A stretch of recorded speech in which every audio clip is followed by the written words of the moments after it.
Guys, welcome back sa Hungry Geeks at ito ang Realme 11 Pro Plus 5G. Ang ultimate offering ni Realme ngayong 2023. Ngayon, bakit ko sinabing ultimate offering?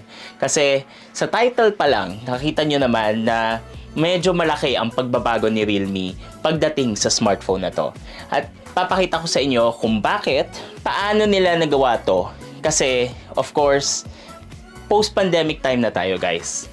Kailangan magbago ng bawat smartphone brand, akma sa dapat sa kailangan mo, at of course, para mas makapag-adapt sila sa lifestyle na kailangan natin ngayon. Ngayon, i-explain ko sa inyo kung paano nagawa ni Realme yon dito sa 11 Pro Plus 5G. Tuwang-tuwa ako sa smartphone na to, and I'll explain to you in 5 points kung bakit na-elevate or tumaas yung expectations ko pagdating kay Realme. For reference for you guys, dati akong taga Realme. Kaya tuwang-tuwa ako sa progress, especially with the 11 Pro Plus. So, let's start this video now. So guys, for 24,999 pesos, the official SRP ng Realme 11 Pro Plus 5G, meron kang Full HD 6.7-inch Super AMOLED display, or AMOLED display rather, na HDR10. At ang maganda dito is, yung mismong display niya and brightness, napakaganda. Hindi ito yung parang normal AMOLED display mo. This is very snappy and good. Dagdagan mo pa ng napakakaibang leather or vegan leather design at sa likod. Meron ka pang 200 megapixel main camera. Of course, meron kang ultra-wide camera and also assisted na macro camera. Aside from that, 100 watts na charger para sa Superbook charging niya, 5,000 milliamperes, at of course, ang kasama niya sa box, may jelly case din siya. Lastly, 12GB of RAM, 512GB of storage. So mukhang nagiging standard na ang 512 sa presyong to. Bakit ganyan yung design ng Realme 11 Pro Plus 5G? So guys, to give you reference, hindi na naman bago kay Realme collaborate sa mga designers pagdating sa smartphone nila. Yung panahon ko, nag-release kami ng smartphone kung saan it was the GT Master Edition, ginawa ni Naoto Fukusawa. Yun yung mga dating implementations kung saan it's inspired by nature. But this time, nakipag-collaborate sila with a former Gucci designer kung saan yung design na to is really inspired by Milan. Ngayon, bakit Milan? Kasi sa box pa lang ng Realme 11 Pro Plus 5G, makikita nyo na ang pinaka-highlight nila. They're promoting on this part, they are the fastest growing smartphone brand in Europa. Sa Europa. So, ibig sabihin yon, nagfo-focus sila in higher tiers of consumer sentiments and also appeal pagdating sa ganitong price point and also on the country. Pag ginawa mo yon, na mas napapalapit ka in terms of design and implementation, and of course, that's Gucci. Nagkakaroon siya ng merit pagdating doon sa smartphone. Sobrang gwapo ng smartphone na to, not only at the back but also at the side, kasi it's also made of bronze. Meron din tong green version na meron din siyang similar implementation to this one, and honestly, ang daming nagsabi na ang ganda ng smartphone na to. Pero, ang point dito is, I'm happy na ang layo ng tinalon ng design ni Realme on a number series. This is the first time na gumamit sila or nakipag-collaborate sila with a designer for this price point. So, it feels very light in terms of overall smartphone usage. Hindi naman siya yung parang mabigat for a 5,000 mAh smartphone. At tactile din yung feel niya, although glass yung harap, and then this time sa likod medyo magaspang. Yun lang yung parang heads up mo kasi this kind of material is vegan leather. Meron din siyang cons in terms of durability. Malay mo, magasgasan mo ng ballpen, konting gasgas dito ng dirt and grime, mas vulnerable siya compared sa regular smartphones. So, gagamitin mo talaga yung plastic or yung casing niya para ma-preserve mo yung look and feel na to. So, compare to other smartphones na lagi kong ginajuggle, same pa rin. Maganda yung feel niya, very tactile, and it's really nice to hold kasi mas maganda yung curvature nito pagdating sa curved screen niya versus sa other smartphones. Baka tanungin nyo sa akin, Ison, pag Pinoy ako hindi naman ako taga-Europa. So ano yung relevance niya para sa akin? Actually, magandang question yon kasi hindi akma para sa lahat ng tao yung vegan leather ha. They also have a black variant kung saan it's not vegan leather. So baka yun yung mas maganda para sa'yo. But still, merong ginawang option si Realme para sa inyo kung saan 3 colors available, and I think it's a good variety of colors for you to try out kasi of course black is the safest, white is the next one para pagdating sa most sellable, and then based on my experience susunod nga dapat red pero wala naman yun sa personality ng Realme. So sumunod is green or parang moss green. Okay, number 2, let's focus naman talaga kung ano yung nandun sa likod, which is the center of the eye, the 200 megapixel OIS camera with up to 4 times lossless zoom. So on this one, 200 megapixels siya, and what I can briefly tell you is it's really sharp. Maganda yung optics niya in terms of absorbing light. Ibig sabihin, marami siyang light na natatanggap. At hindi ako hirap doon sa mga challenging shots. I'll share you some of the shots that I got. And one of my favorites is yung pinicturean ko in portrait ang aking pamangkin. So, those are 2 photos, one at night and one during at stage. So, yung during at night, kitang-kita mo yung differential ng bokeh pagdating doon sa background, and also the details pagdating sa facial structure and also on the hair. Hindi siya yung smartphone na nabibitin ka pagdating sa portrait. It's really nice on that output. Pero, medyo sharp lang siya for my liking. Next one is a portrait na kinuha ko on ×2 zoom sa portrait on a stage na very hazy or merong medyo onting usok. Guys, pag may usok sa stage, ibig sabihin, hina-highlight niya yung ilaw ng stage. Yung umiikot na mga ilaw and flashing rotary lights pala.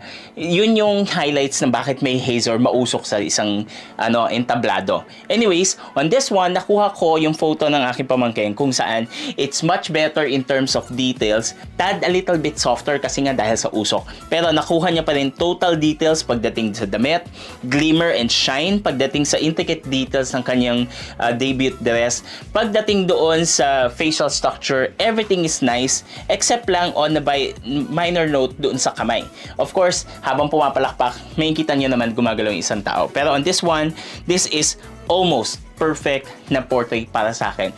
On normal shots naman, pagdating sa camera nito, I'm really glad na maganda at mabilis siya kumuha ng pictures.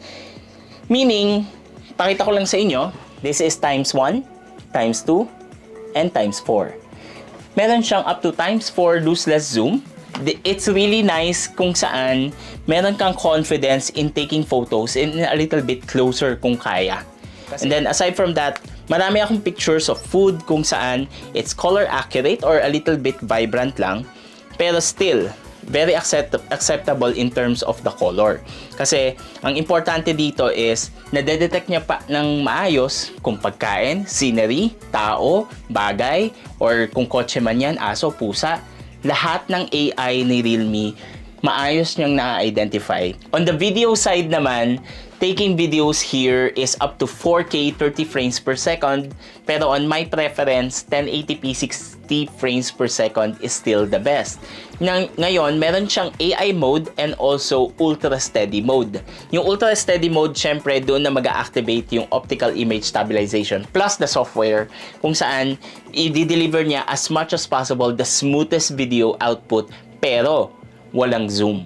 Ingat ka lang talaga doon kasi some of us likes to take videos, especially pag concerts, biglang i-zoom in mo, baka mamaya naka-activate yung ultra steady and or yung AI mode, hindi ka makakapag-zoom. Heads up lang doon. Pero pag hindi naka-activate yung dalawa na yon, pwede kang mag-take ng video, still very smooth, and makakapag-zoom in, zoom out ka naman na maayos. So, yun lang yung heads up ko dito. Ang masaya dito is, even on very loud environments, gustong-gusto ko yung audio ng Realme 11 Pro Plus 5G. Hindi siya sabog. Let us be charmed once again as she celebrates her 18th birthday tonight. Our ever-gorgeous, beautiful, sexy, kind, and very talented debutante. Let us all welcome Miss Jersey Loren Gutierrez! is very good and hindi siya nagkakaroon ng threshold kung saan pag sobrang taas na ng audio parang ganun yung naririnig mo. Kasi maraming mid-range smartphones or even lower than 20,000 pesos, hindi na talaga kaya yung ganong klaseng volume kung saan pag dinala mo sa club, dinala mo sa concert, kawawa yung video mo. Sayang lang din yung sinayang mong oras sa pagkuha ng video. Okay, on the third one, tuwang-tuwa ako dito. Pero, uunahin na natin ang charging niya and also the battery. Ang masasabi ko lang guys, anak ng tokwang charging rate yan. At 100 watts, sinaksak ko to at 9:30 bago ako manood ng Dirty Linen. Hindi pa tapos yung palabas, full charge na siya. Ganon kabilis yung charging ng Realme 11 Pro Plus 5G. Ang sabi nila, 10 minutes to 48. And then, yung remaining is around less than 30 minutes. Ngayon, tuwan-tuwa ako dito kasi yung chinarge ko to completely from zero. Hindi pa tapos yung palabas, nag-full charge na siya to 100. Given that na nakapatay yung phone guys kasi completely from zero. Sobrang bilis i-charge nitong smartphone nito. Given na 5,000 mAh din yung battery nito, ganito kanipis nga pala yung smartphone guys. At masaya siya na 5,000 mAh. Hindi siya yung parang 5,000 mAh na mabilis ma-low bat. This is more stable in the capacity. Pero, on my side, nagi akong naka full brightness pagdating doon sa screen kasi I'm spoiled with a super good display nito. Still, maganda pa rin yung longevity ng battery niya. Hindi ka mabibitin on one day here. Pagtulog mo, pagising mo, isaksak mo agad. Tapos maligo ka, mag-prepare ka, toothbrush and everything. Pagkatapos nyon, full charge na siya. Okay, number 4 is kind of different this time. Natuwa ako sa software ng Realme 11 Pro Plus 5G. Built on Android 13 and their latest Realme UI. Here, kung binuksan ko yung Facebook ko, babaan lang natin yung brightness ng konti for your guys reference. May kita nyo here, pwede ka na magkaroon ng maraming floating window. Of course, pwede rin yan split screen. Meron ding access for the quick access ng apps. So, mas multitasking friendly din siya kung saan habang nakabukas yung Facebook mo, pwede ka mag-messenger. But just in case pwede mong buksan, switch to apps, mabilis din. So, I think very fluid siya to the point na hindi ka magkakaroon ng problem pagdating doon sa stability ng software niya.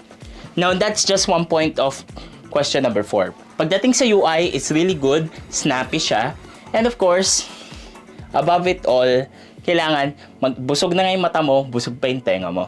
This smartphone is dual stereo speakers. So, tuwan-tuwa ako on this price point. At hindi naman ganun ka-super nipis yung body ni Realme. 5,000 mAh na nga, dual stereo speakers pa.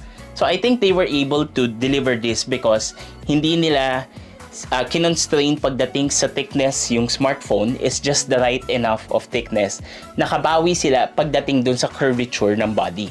Kasi curve na nga sa harap, curve na rin sa likod. So, it has that impression kung saan parang manipis yung hawak mo. Pero whereas, hindi siya nagkakaiba doon sa mga ibang 5,000 mAh smartphones na nahawakan ko rin. Almost the same thickness din siya. At I'm really impressed pagdating sa volume ng speakers.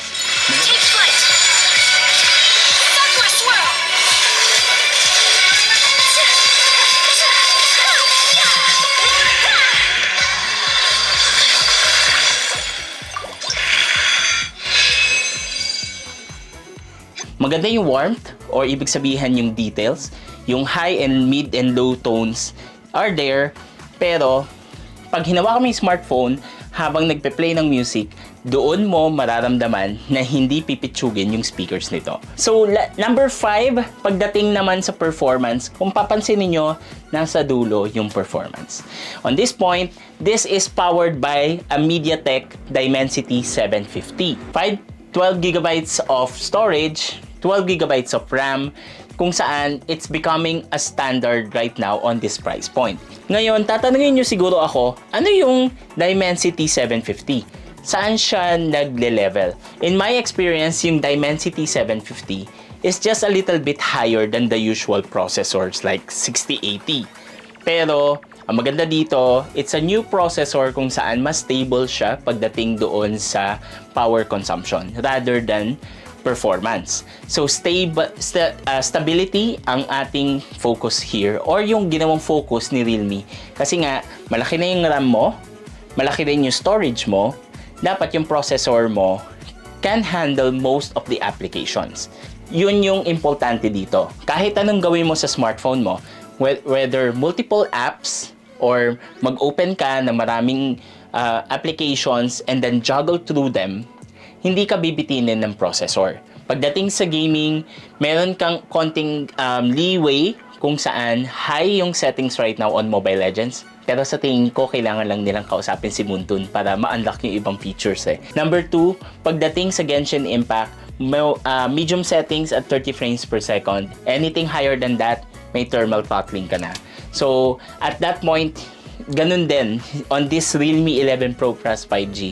Nag-iba na talaga yung preference ng users na tinatarget ni Realme, kung saan it's really built more on consumers na mas caring pagdating sa camera optics, sa design, and also overall in visual acuity and hearing. Doon sila mas nag-focus this time. Kasi to give you context guys, this pre-pandemic era, natutunan natin kung saan dapat ma-experience ko lahat ngayon, now na. So, ibig sabihin, hindi yung, mamaya ko papanoorin yan sa bahay pag malaki na yung TV ko. Hindi na ganun ngayon. Kailangan, kung ano yung hawak mong current device, kung meron kang kinukonsume na content, dapat dito sa actual device mo maramdaman yung immersive experience na yon. Lahat ng tao na nakahawak nito, nagulat sila na, Realme yan? Ganun eh. Yung impressions mo sa Realme, binasag nila. As in, completely new level of design to. Completely new level of experience kasi talagang pinag-isipan nila pagdating sa UI din, maganda yung improvements. And here, lahat talaga ng parang firepower ni Realme pagdating sa charging, battery, design, and then lahat, nandito na. So that's my conclusion here. It's an all-in-one smartphone na confident ka gamitin at gusto mong maiba sa lahat.